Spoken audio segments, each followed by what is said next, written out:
Jadi ini kan yang kita khawatirkan lama-lama orang lebih senang berobat ke luar negeri. Ada teman saya, Komisi 5 lah, nggak usah saya sebut namanya dan rumah sakitnya.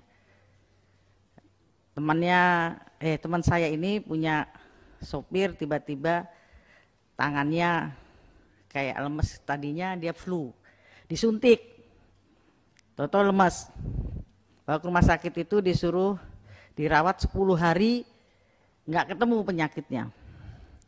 Anak-anaknya minta dia pulang cepat. Wah, harus pulang paksa nih, ditahan sama rumah sakitnya supaya 10 hari lagi pasti ketemu penyakitnya. Dia bilang, nggak, udah dah mau mati kayak apa, bapak saya pulang aja. Langsung dibawa ke Penang, cuma 3 juta rupiah, nggak usah dirawat dan tangannya sembuh. Terus anak si teman saya ini Komisi 5, ada benjolan di kepala.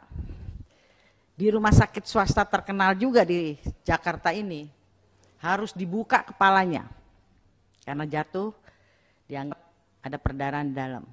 Dibawa ke Singapura karena dia trauma dengan rumah sakit swasta di Indonesia. Terus di Singapura, ini biasa, nggak apa-apa, cuma 4 juta rupiah pulang. Terus ada satu tokoh PDI Perjuangan, istrinya udah mau dioperasi di salah satu rumah sakit swasta terkenal juga di Jakarta. Lalu dia bilang sama saya, Ning, gimana ini sistem kesehatan di Indonesia? Kenapa? Istri gue besok mau operasi, udah puasa, untung saudaraku datang. Ngapain? Operasi, udah batalkan tanda tangan operasi itu, bawa ke Singapura, pulang, nggak usah pakai operasi, jalan.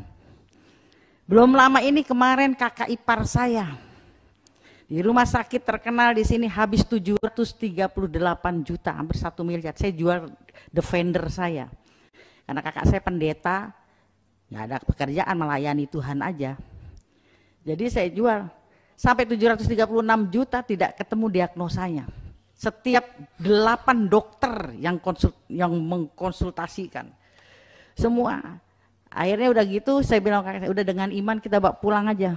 Di rumah kakak saya itu, kakak ipar saya, nggak cuci darah lagi, nggak oksigen lagi, dia nyanyi-nyanyi, berdoa apa, sembuh. Anak saya bilang, mah itu kalau dibawa RSPAD udah ketemu diagnosanya atau RSCM. Tapi karena rumah sakit swasta itu nggak ada diagnosanya. Oke, kata TBC kronis lah apa. Dibilang itu, oh nggak ada TBC-nya. Mungkin jamur, kok masih mungkin terus. Masih mungkin terus. Nah seperti itu saya sampai ketua Persi, kita siapa? Saya tanya mas staf di Komisi 9, dia bilang Dr. Krisna. Saya terus, Mas Krisna, sampean ketua Persi sejauh mana bisa intervensi atau mengawasi rumah sakit swasta di Indonesia. Nah ketika rumah sakit swasta menjadikan pasien itu proyek, sejauh mana Menteri Kesehatan berperan, beranikah mengambil tindakan mencabut izin atau apa begitu loh. Maksudnya jangan sampai nanti semua akhirnya orang trauma ke rumah sakit swasta di Indonesia ini. Mending Singapura aja. General check up kita ini ditanggung di Abdi Waluya. Saya pernah nanya kira-kira berapa? Ini kalau di total Bu 85 juta. Saya pernah nggak sampai 8 juta di Singapura. Karena Mbak Mega bilang, Ning, sekali-sekali kalau buat kesehatan hilangkan nasionalismemu itu kan. Saya orangnya terlalu fanatik. Nasionalis harus di Indonesia begitu. Hilangkan dulu. Saya ke sana, saya minta di MRI, enggak penting MRI, beda sama di kita. MRI, oh ya MRI, apa aja dilakukan, yang penting ada rinciannya total.